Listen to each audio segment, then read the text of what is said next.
Let's learn about a DMX controller and DMX in general with lights. I'm going to go over a few things here. I made this old school little printout to help me follow along with what I think is important. We're going to do a gear overview. I'll show you what I've got here. I rented a bunch of gear for a dance I'm doing, and I recommend renting it for about a week or so. It's usually not that much more because you're going to want time to set everything up and figure it all out. I'm going to show you this thing. This is the controller. I'll explain dip switches, and there's two types.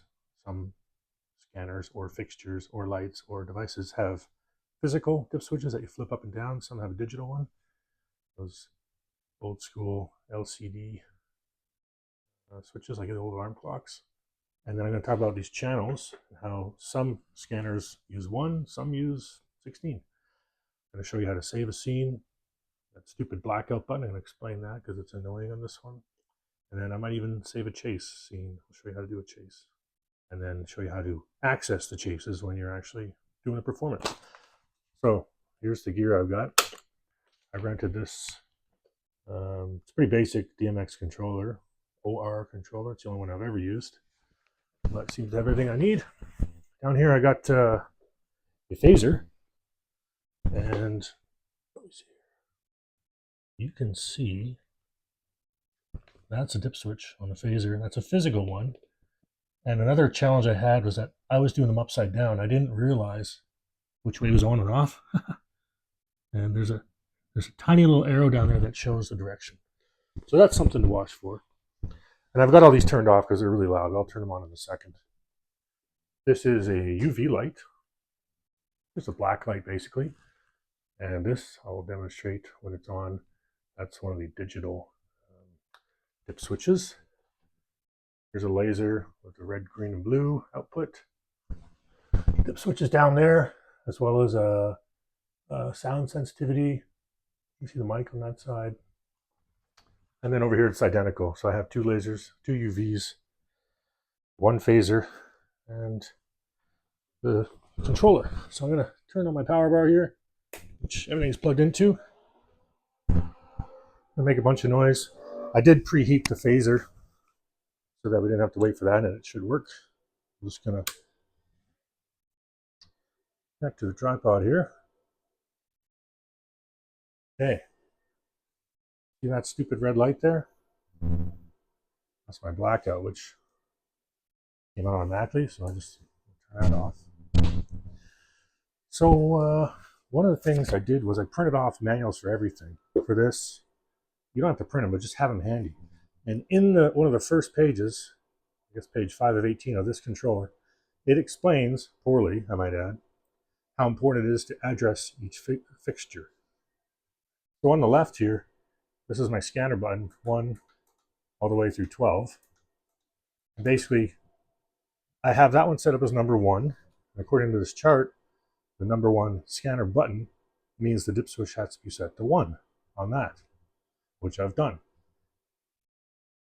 So then when I want to tell that to do something, I activate it, and then I know that this one only has 2 channels. The first one puts out the fog or the haze. And the second one determines how high the blower goes, the fan. Okay, so I can turn that off, keep the fan on. I'm going to turn it on just for now because I want to have some. I will turn my room lights off here in a minute to show you how important it is to have a phaser because it really adds to the effect. My number 2 scanner is my UV light up there, and you can see my crazy notes here. I've also got the other one set up as channel 8. And because they're the same, and for what I'm doing, I'm going to control them the same. Get it up here.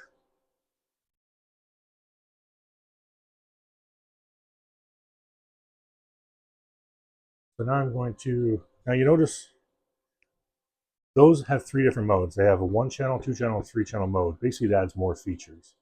I'm running a 2-channel mode, and they're all the way up. So why aren't the lights on? Well, it's because until you move the lights it's not actually going to do anything. Okay, so now I'm going to, the first channel is the brightness. And as soon as I move that, it says, okay, that's the level you want. And it's hard to see, but on this controller, it'll show you the actual number. So it says data 231. These sliders, the maximum value is 255, the minimum is 0. And if I look at this handy chart that I printed off from the UV lights, I'm running the 2-channel mode. I crossed out the 1 channel so I'm not confused. Channel 1, from 0 to 255, it puts the dimmer from 0 to 100%. So this all the way on, all the way off. Now the second channel, which I haven't yet moved since I've changed into this mode, the second channel controls the strobing. And it shows you if my value here is between 0 and 31, each of those ranges has a different effect. And there's within those ranges, it's as though I'm going from 0 to 100. So basically this one allows them to strobe, and you can just find different speeds as you go around. Okay. For me, UV lights are pretty much on off, unless you're just doing one crazy scene. So I'll turn that all the way down because I want it to stay on. And then while we're at it, hey, let's program this scene. Let's say I want one option where it's only UV lights on. I also have to remember that the phaser is also part of that scene in this case. So I'm going to go back to my phaser. I'm going to say, you know what, let's put it on, but just a little bit. And keep the blower. So what I'm going to do now, and there's a couple things I don't like about this, but I have to go program, hold that for 2-3 seconds. Everything shuts off because this dumb blackout. I don't know why. I wish there was a way to change it. So I have to hit blackout, and it doesn't bring back the settings I had. I have to start over. So again, I got to just adjust those. That's how I want that one. Now I'm going to go into my UV lights, which are 2 and 8. And you can pick whichever ones you want as long as you assign the dip switch to that scanner button, because it's kind of handy to have them side by side. Now I'm going to put that full blast, make sure that's down. And this is my scene. I got those 2 UV lights set on full blast. I've got a little bit of phaser. I'm going to save this scene. So I'm in program mode. What I have to do is hit MIDI record once, and I'm going to put it on channel 8 or scene number 8. Everything flashes, it's recorded. You wouldn't know it, nothing else changed. But here it does say scene 8 in bank 1. There are 30 banks. If you want to go nuts, so what's 30 times 8? 240. Like, you can put a lot of different scenes in here. But for now, focus on the first 8 you've got that are easily accessed without changing anything. And it's also important to note that this is in manual. There's music, manual, auto. I haven't figured out what music's for yet. I think it's when you plug in a mic to this. It has an input for a microphone. And this auto button is how you cycle through those. I can't do it now because I'm in program mode. So now that I'm done programming, I'm going to go tap that. And once again, for no reason, it blacks me out. So I turn that off. But I will point something out. When you are in blackout mode, you can change your scene. So I'm going to select scene 8, which is the one I just saved. And as soon as I disable blackout, it comes back to that scene. Okay? So I'm going to black out again. Let's pretend I want scene 6. It'll change. It shows me which scene is going to come up. So for now, I'll keep it on 8. There we are. Now, let's look at the lasers. The lasers, I also printed that off. They use 7 channels. Now would be a good time to explain why I have to follow this chart. So the lasers I've got on 3 and 4. Now 3 and 4 are above one another. Let's just do one laser for now. Just number 3, which is this guy over here. And for number 3, so the button 3 has to be set to dip switch 33, which means switches 1 and 6 are on. Okay? So you basically take a little pen or something, because they're pretty small, and just switch 1 and 6 on. Now, what does each channel do? The laser, remember how the phaser uses 2 channels? The UVs I've got in 2-channel mode, but there's a 1, 2, or 3. So that means all these other channels don't do anything. It won't change a thing. On the laser, it's a 7-channel scanner or a 7-channel fixture. Channel 1 is obviously the most important. So any range between 0 and 49, the lasers are off. So rather than just putting 0, they give you a bit of a buffer. So if you're like, sometimes switches like bounce up a little bit. Then if you go between 50 and 99, sound active mode, so it's going to rely on their microphone, subject to the sensitivity you've set it at. Then you've got auto mode, then you've got static patterns where it just makes a shape but doesn't move it. Dynamic patterns where it makes a shape and zooms in and out and spins, does all kinds of crazy things. So then the mode you've got it in on channel 1 will determine what some of these other ones can do. So if I'm in pattern select, if I'm in basically static or dynamic in channel 1, and then in channel 2, as I slide it up, it'll change the static and dynamic patterns.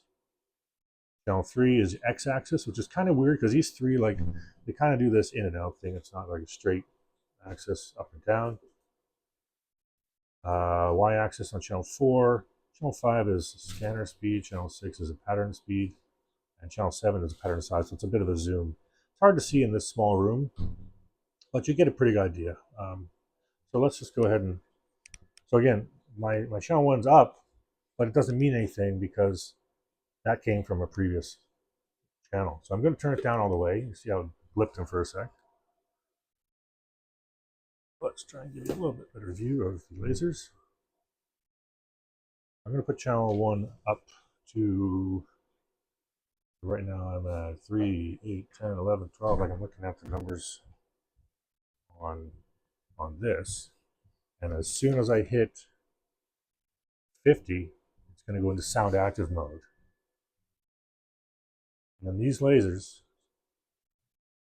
so it's now responding to the sounds it hears. There's not a lot of sound here. Okay. So in that mode, it stays on for 5 seconds or whatever. But let's go to static patterns, which is 150 to 199. I'm going to hit 150.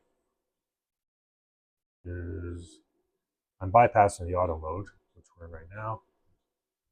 150. Okay, we're now in static patterns. And you can kind of see on the wall there. Let me turn this light on.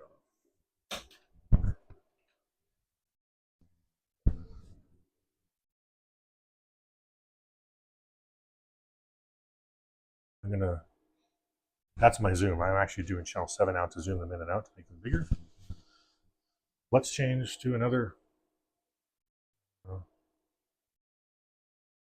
sorry, let me go back. I'm going to switch to channel 2, which allows me to select different patterns. I haven't touched channel 1, it's still in.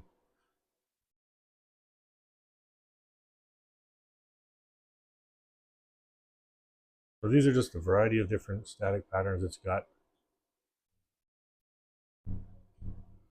Now let's take this one here and play with it a little bit. On channel 3, I can adjust my x-axis, see if that does much. Okay, see how it's closing them in? Channel 4 is my y-axis. And again, this will be a lot easier once it's up in the stage. Channel 5 is my scanner speed. Let's see what that does.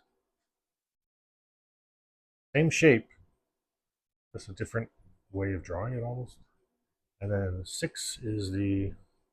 6 won't do anything in the static mode, because 6 is the pattern speed. And then 7 again is a zoom.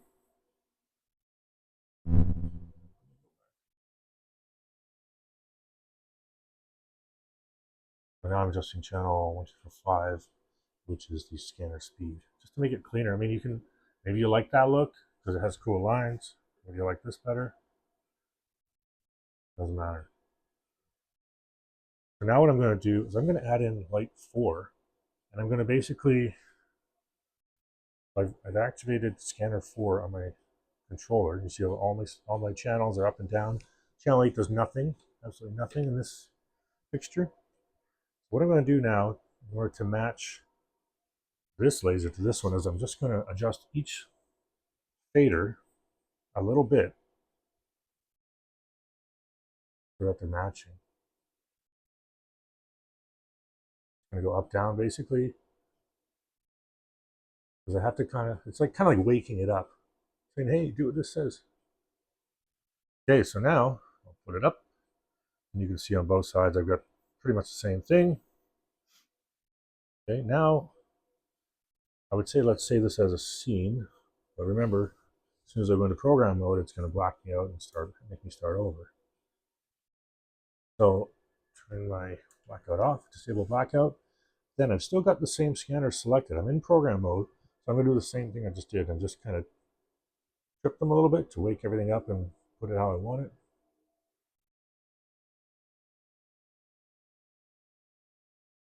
And what about my hazer? Pardon me, my phaser. I'm going to now select that one, which is number 1. And remember, the only 2 channels that matter on that are 1 and 2. I'm going to say, yeah, when this scene's on, I want the phaser working. So there, that's running. And now I'm going to save this scene. I'm going to tap on the button right above program. And I'm pretty sure, even if you have a different version of this, most of them will be pretty similar. So in this case, I'm hitting the MIDI record button once. You don't see that it's done anything. So I'm going to make that channel 7 and it will flash. Okay, I'm going to come out of program mode and guess what's going to happen.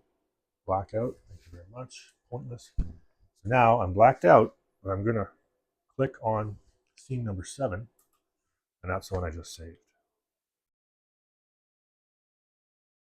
So now a chase scene, I'm going to switch between, it's basically just going to do this automatically. Okay, now chase scenes are a little finicky. Let's see if I can remember how to do it. Go into program mode, blackout off. I'm going to select my chase button, which you can't see, but there are 6 to choose from. So I'm going to select, I'll select chase 3, because I've already put some on chase 1. And then I'm going to go, I think you go MIDI. So yeah, actually, my first step was nothing. So my second step, I'm going to load the scene I want. I'm going to hit record and see how it flashes. That means it's saved. Step 2, I'm going to put that in. Now I'm going to record that step. And it says here, scene 7, bank 1, chase 3. Should be good. Let's find out. So program mode still flashing. I'm going to turn that off. 1, 2, 3. Blackout. And now I want to recall my chase scene, but I can't in manual mode. I have to switch this to auto, and I know the button's right here. You probably can't see it, but we're now in auto mode. I'm going to recall chase 3. Let's see if it works, or did I do it wrong? Aha, there we go. Now, so it's going pretty fast. These 2 faders here are pretty important, because what they do, this one on the left determines the speed between scenes. Remember, scene 1 is blank. I accidentally did that, but maybe you want to do it for an effect. I've currently got it on 40 seconds. That's way too long. Let's slide it up. Now, as I slide it, I'm at 18 seconds. You can't see this. Take my word for it. 15, 11, 7, 5, 3 seconds. That's reasonable. Let's see what happens after 3 seconds. See if it's going to work. There we go. Now we're in the next, in scene 8. And in 3 seconds, we'll go to the lasers for 3 more seconds. I put it up here so you can actually, I'm not lying. 3 seconds black. 3 seconds UV. And it might look a little blue. It's actually very purple in 3 seconds. Now, if I want to speed it up, I can even faster. So now I'm on, let's go less than 1 second. Here's 0.61 seconds. Okay. This button next to it is the fader. And this doesn't really apply for this type of scene, but the fader basically determines how smoothly you cut between scenes. And in this case, the only lights that are affected are the UV lights. They kind of fade in, fade out. So depending on the fixtures you've got, that might be a good option. But for me, I'm just going to put it all the way down so it's more of an abrupt chop between scenes. Okay, so now I'm just going to, no, I can't do my scenes. I have to switch out of auto mode, back to that. There we go. All right. I was going to show you one more thing, the digital, let me turn the lights on here. I'm just going to cut this guy. It's pretty noisy. Show you the digital dip switch. On these ones, it's kind of annoying because it turns off when they're plugged in and running DMX. You have to hold one of these buttons down for a couple seconds to activate it. And I can never remember if it's the menu or that one. Now we're upside down. Take my word for it. I'm cycling through the different menu modes. These all have different settings, which you'll read about in the manual. This one, the remote is off, so you can control these by remote. I have it off. I don't even remember what that is. A017. A is the address. 17 is the address. So if I want to change it, I go up and down, right?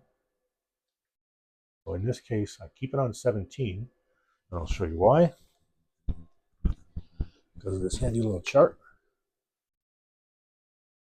17 is channel 2. So fixture 2 on this, if I want that light to be controlled by this button, it has to be on channel 17. Now I'll demonstrate. If I want to change it to channel 12, which is this button, it needs to be 177. Let's go do it. Gotta reactivate that light. I'm just going to hold. It has to go basically from 512 all the way down. So 177. I went fast. Okay, then I'm going to hit enter just to make sure it's in there. And see that channel 2, that means a 2-channel mode. Anyway, we'll leave it there. Let's see if it works. So I'm going to select channel 12. And remember, these faders aren't doing anything, even though it looks like they're telling it to do something. As soon as I touch this, let's see if it changes. It worked. Okay, that's now channel 12. So that's how you do it on the digital ones. And then the physical dip switches, not going to do it on camera. It's just too finicky. Try not to blind yourself when you're looking at these. I'll show you here. Check this one out. You can see I've got switches 1, 5, and 6 switched on or up. 1, 5, 6.